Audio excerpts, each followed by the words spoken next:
নমস্কার, আমার নাম অপূর্ণা ভট্টাচার্য। আমার স্বরচিত কবিতা ঝড়েরও তাণ্ডব।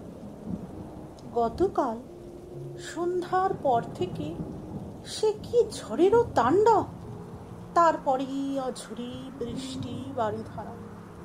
আমি ভাবছি রাস্তার ধারের বহু পুরনো গাছগুলির কথা। তারা সব যে রাস্তায় মুখ থুবড়ে পড়েছে, দুমড়ে মুচড়ে গাছের সব ডালপালা ও পাতাগুলি সারা রাস্তা বিছিয়ে আছে, সব যেন জঞ্জাল। ওদিকে ঝুলন্ত তারগুলির অবস্থা যে বড়ই খারাপ। কোনোটা ছিঁড়ে পড়েছে রাস্তার মধ্যে, কোনোটা বা ঝুলে আছে শূন্যে। এরই মধ্যে পাশের বাড়ির বড়দাদা সন্টেকে বলল, এই সন্টে, তোর একটু কি ভয় নেই? হাত তুলে রাস্তার চারিদিকে ঝড়ের মধ্যে দৌড়াদৌড়ি করছিস যে বড়, যা ঘরে যা এক্ষুনি। ছোট্ট ছেলেটি যে ভয় কাকে বলে জানে না। ঝড় বৃষ্টির আনন্দে সে যে বড়ই মাতোহারা।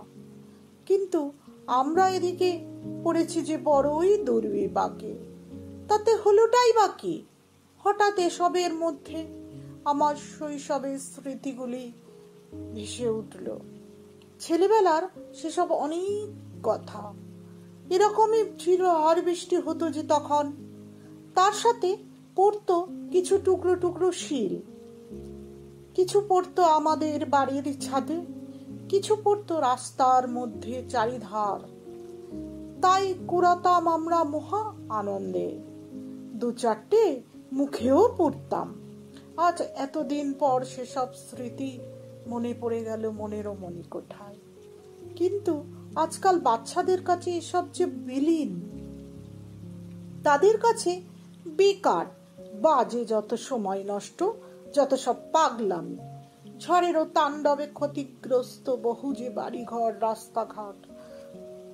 কারো বা বাড়ির চাল, কারো বা আবার জানলা দরজা, কারো বা ছাতেরও ছাউনি, কারো বা বাড়ির কোণের সেই ছোট্ট বাগানটি বড়ই যে বিধ্বস্ত। সবে যে লণ্ডভণ্ড এই ঝড়েরও তাণ্ডবে।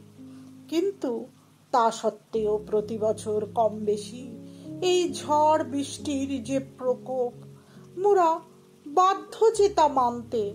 কারণ প্রাকৃতিক শক্তির কাছে সব প্রয়াসই যে অনর্থক। তাই মানতেই হয় এই তাণ্ডবেরই। নমস্কার।